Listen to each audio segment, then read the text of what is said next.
Corona virus امریکی فوجیوں نے چین میں پھیلایا۔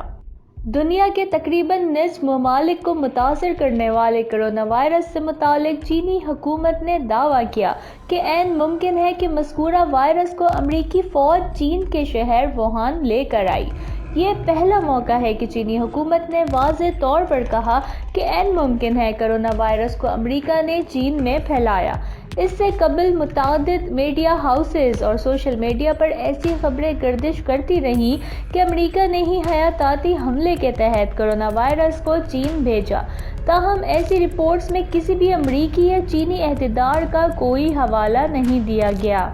کرونا وائرس دو ایسے ممالک میں پھیلا جو امریکہ کے دشمن سمجھے جاتے ہیں، ایک چین اور دوسرا ایران۔ ان دونوں ممالک پر کورونا نے بہت برے اثرات مرتب کیے۔ گو کورونا وائرس اب ایک عالمی وبا بن چکا۔ چین اور ایران کے بعد اٹلی پر بھی اس نے اپنے پنجے گاڑ لیے اور معلوم نہیں مزید کتنے ممالک اور کتنے انسانوں کو کورونا وائرس کا شکار ہونا پڑے گا۔ یہ وائرس انفلوئنزا کے ایک وائرس کے طور پر سب سے پہلے امریکہ میں دیکھا گیا، جہاں اس وائرس نے کئی جانیں لی۔ جب امریکی حکام کو اس وائرس کی سنگینی اور مہلک ہونے کا احساس ہوا، اس وقت یہ وائرس چین اور ایران بھی پہنچ گیا۔ ہونا تو یہ چاہیے تھا کہ اگر امریکہ کا دامن صاف ہے تو اس وائرس کو امریکہ میں ہی کنٹرول کرنے کی کوشش کی جاتی، لیکن امریکہ نے ایسا نہیں کیا، بلکہ اس وائرس کو دنیا بھر میں پھیلا کر خود کو بچا لیا، ورنہ آج امریکہ معاشی طور پر تباہ ہو چکا ہوتا۔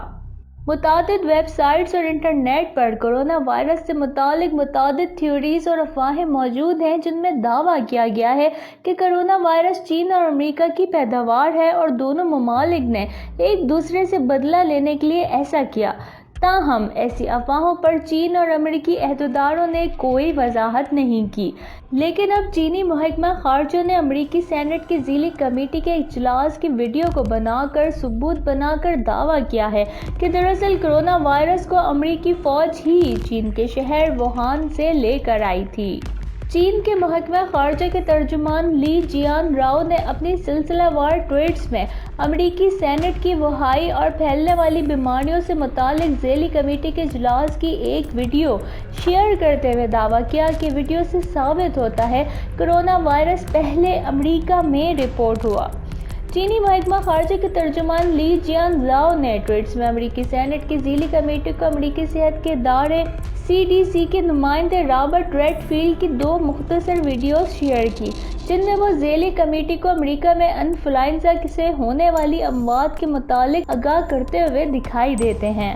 امریکی نشریاتی ادارے CNN کے مطابق اگرچہ ویڈیوز میں رابرٹ ریڈ فیلڈ نے اعتراف کیا کہ امریکہ میں انفلوئنزا سے جو اموات ہوئیں اس وائرس کو آگے چل کے نوول کووڈ 19 کورونا وائرس کا نام دیا گیا، تاہم ویڈیو سے یہ واضح نہیں ہوتا کہ مذکورہ ویڈیوز کس تاریخ کی ہے۔ رپورٹ میں بتایا گیا ہے کہ چینی محکمہ خارجہ کے ترجمان نے رابرٹ ریڈ فیلڈ کے بیان کو ثبوت کے طور پر استعمال کرتے ہوئے اپنی ٹویٹس میں کہا ہے کہ CDC کے عہدیداروں نے اعتراف کیا ہے کہ امریکہ میں انفلوئنزا وائرس سے ہونے والی اموات وائرس کو آگے چل کے نئے کورونا وائرس کا نام دے دیا گیا۔ ساتھ ہی چینی محکمہ خارجہ کے ترجمان نے لکھا ہے کہ CDC کے عہدیدار تسلیم کر رہے ہیں کہ امریکہ میں انفلوئنزا سے 20,000 اموات بھی ہوئی اور اس سے 3.5 کروڑ تک افراد بھی متاثر ہوئے، لیکن اب اس بات کو واضح کیا جائے کہ ان انفلوئنزا کیسز میں کتنے کیسز نئے کورونا وائرس کے تھے۔ چینی محکمہ خارجہ کے ترجمان لی جیان راؤ نے اپنی ایک اور ٹویٹ میں امریکہ سے سوالات کیے، جس میں انہوں نے امریکہ سے ان تمام افراد کے نام مانگے جو امریکہ میں وائرس سے متاثرہ ہوئے۔ ساتھ ہی انہوں نے اسپتالوں کے نام بھی مانگے جہاں متاثرہ افراد کا علاج ہوا، اور چینی ترجمان نے ان تمام افراد کی سفری تفصیلات بھی مانگی۔ تحقیقی رپورٹس میں بتایا گیا ہے کہ چین میں پھیلنے والے نئے کورونا وائرس 2000 کی دہائی میں سامنے آنے والے سارس وائرس سے ملتا جلتا نظر آتا ہے اور دونوں کا 80% جینیاتی کوڈ شیئر ہوتا ہے اور یہ دونوں چمگادڑوں سے آگے بڑھے۔ تاہم دونوں تحقیقی رپورٹس میں یہ ثابت نہیں کیا جا سکا کہ کس جانور نے نئے کورونا وائرس کو چمگادڑ سے انسانوں تک پہنچانے کا کام کیا، تاہم بتایا گیا تھا کہ اس حوالے سے مزید تحقیق کی بہت ضرورت ہے۔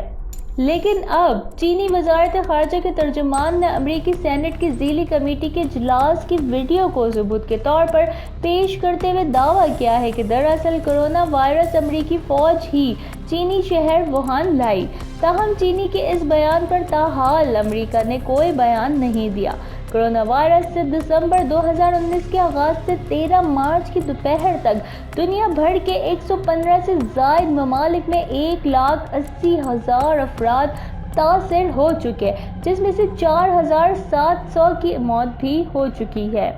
اگرچہ اب چین میں کرونا وائرس کے پھیلاؤ میں واضح کمی دیکھی جا رہی ہے، تاہم اب مذکورہ وائرس امریکہ سمیت یورپی ممالک میں بہت تیزی سے پھیل رہا ہے اور اس وقت مذکورہ وائرس سب سے زیادہ امریکہ اور اٹلی میں تیزی سے پھیل چکا۔ امریکہ میں کرونا وائرس کے مریضوں کی تعداد 1,200 کے قریب ہے، جبکہ اٹلی میں مذکورہ وائرس کے مریضوں کی تعداد 12,000 سے زائد ہو چکی۔ کرونا وائرس کے تیزی سے پھیلنے کے بعد عالمی ادارہ صحت نے 11 مارچ کی شب اسے عالمی وبا قرار دیا تھا، جس کے بعد دنیا بھر میں حفاظتی انتظامات سخت کرتے ہوئے کھیلوں کے ایونٹ سمیت دوسرے ایونٹس، کانفرنسز، میوزک فیسٹیولز اور عوامی اجتماعات کو منسوخ کر دیا گیا۔